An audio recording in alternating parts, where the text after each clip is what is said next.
El día del Señor.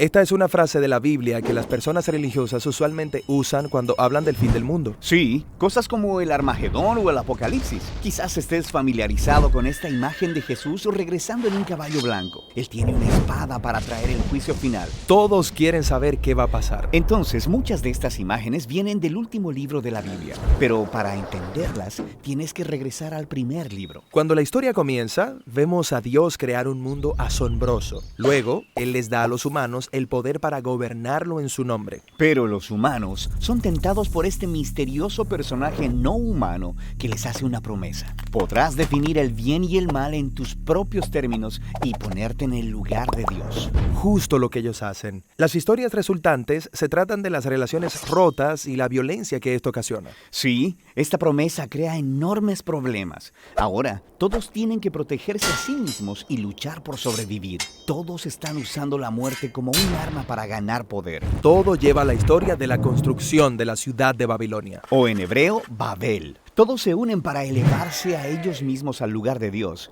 Y Dios sabe lo devastador que esto podría ser. Toda una cultura redefiniendo el bien y el mal como si fueran Dios. Así que Dios confunde su lenguaje y los dispersa. De aquí en adelante, Babilonia se convierte en una clase de ícono en la historia bíblica. Es una imagen que representa la rebelión corporativa de la humanidad contra Dios. Y la siguiente vez que vemos esto es en la historia del antiguo Egipto. Es cierto, el faraón, rey de Egipto, se siente amenazado por estos inmigrantes israelitas. Él empieza a matar a todos los niños y esclavizar al resto. Esto es realmente malvado. Sí, Egipto es como una Babilonia más grande y malvada. Ellos se cuidan a sí mismos a costa de los demás, redefiniendo el mal como bien. Así que Dios le retorna a Faraón su propio mal. Su orgullo lo impulsó y fue tragado por la muerte. Después de esta gran liberación, los israelitas cantan una canción acerca de cómo Dios es su guerrero que los liberó del mal. Los israelitas se referían a este momento como el día En que fueron rescatados de un sistema humano corrupto. Y cada año, desde ese momento, los israelitas han celebrado el día de su liberación con una cena simbólica de un cordero sacrificial. Se llama Pascua. Eventualmente, Israel llega a su propia tierra y tiene sus propios reyes y se enfrenta con nuevos enemigos. Así que ese pasado día del Señor, celebrado en cada Pascua, comienza a generar la esperanza de que Dios traerá el día de nuevo para salvar a Israel de las nuevas amenazas. Ahora, allá en las colinas, había un pastor de ovejas llamado Amós. Él fue designado por Dios como profeta para anunciar impactantes noticias a Israel, que Dios traería otro día del Señor contra sus enemigos. Y esta vez el blanco es Israel. ¿Qué? Tristemente, los líderes de Israel también habían redefinido el bien y el mal por sí mismos, resultando en corrupción y violencia. El pueblo de Dios se ha hecho como Babilonia. Los oprimidos se convirtieron en opresores. Babilonia parece como una trampa de la que nadie puede escapar. Así que el día del Señor viene sobre Israel.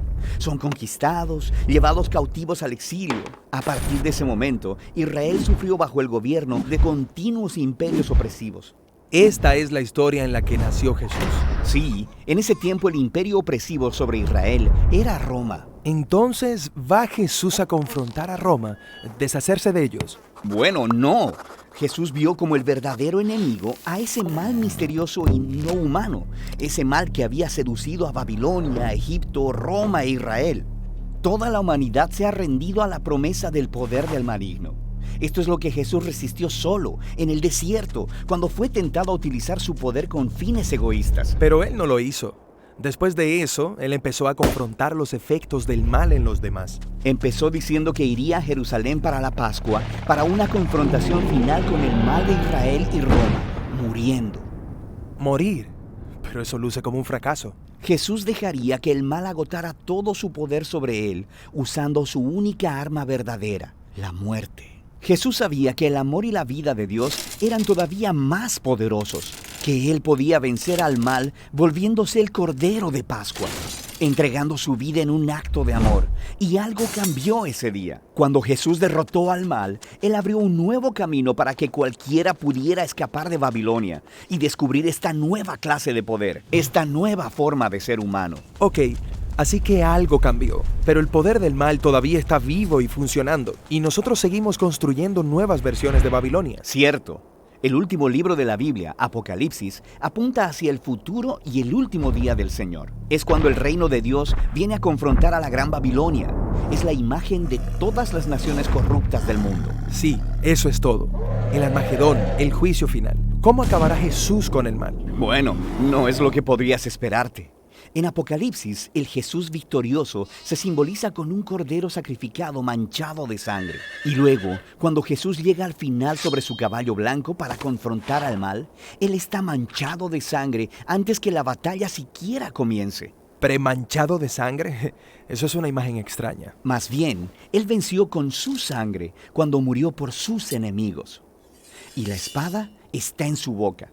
Un símbolo de la autoridad de Jesús para definir el bien y el mal y hacernos responsables cuando traiga finalmente la justicia de una vez por todas.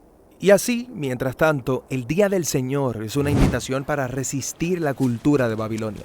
Y es una promesa de que un día Dios liberará nuestro mundo de la corrupción y traerá las cosas nuevas que tiene preparadas.